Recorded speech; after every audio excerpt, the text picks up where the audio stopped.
Gates آج کل ہمیں سوشل ورک کرتے ہوئے نظر آتے ہیں.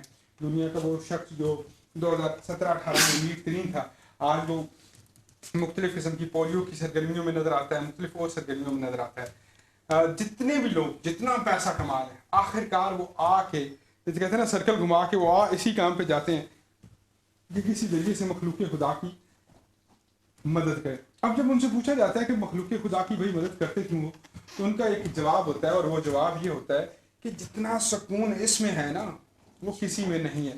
تو اس کا مطلب یہ ہوتا ہے کہ آپ مخلوق خدا کی مدد کریں. وہ یہ نہیں کہ صرف انسانوں کی مدد کریں گے تو مزہ ہے, وہ جانوروں کی مدد کریں گے تو بھی مزہ آتا ہے, وہ مختلف اور جیسی بھی مدد کرتے رہیں گے تو مزہ آئے گا.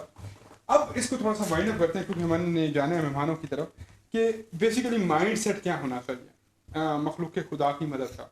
کیا یہی زاویہ ہے کہ فاؤنڈیشنز بنا دی جائیں, ٹرسٹ بنا دی جائیں, بڑی بڑی فنڈنگ لے لی جائیں, رمضان کے اندر ہمیں اور آپ کو ہم سب کو میسج آ رہے ہوں گے کہ اتنا فلاں کو پیسے دے دو, ہم نے دسترخوان لگایا ہوا ہے, ہم غریبوں کی مدد کر رہے ہیں. بہت سارے دوستوں نے یہ کام کیا بھی, میرے بھی بہت اچھے دوست تھے, میرے بھی کہنے پہ انہوں نے راشن کے تھیلے مختلف لوگوں کو دیے. شاید میری بھی ترتیب بنی ہو.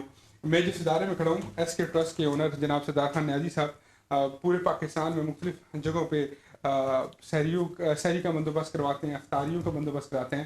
میں اس ادارے سے ہوں جس ادارے نے صرف بریکنگ نیوز کووڈ-19 کی نہیں چلائی تھی, بلکہ اس ادارے نے ٹرکوں کے حساب سے سامان بھجوایا تمام کووڈ کے پیشنٹ کے لیے.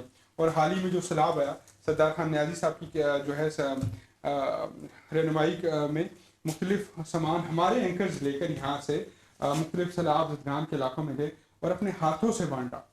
روز نیوز بریکنگ چلانے پہ انحصار نہیں کرتا رہا بلکہ اپنی مدد آپ کے تک اس میں شامل بھی ہوا. اسی طرح مختلف اور چیزیں ہیں جو سوشل ورکر نے کی ہیں. اب ہم بات کرتے ہیں کہ سوشل ورکر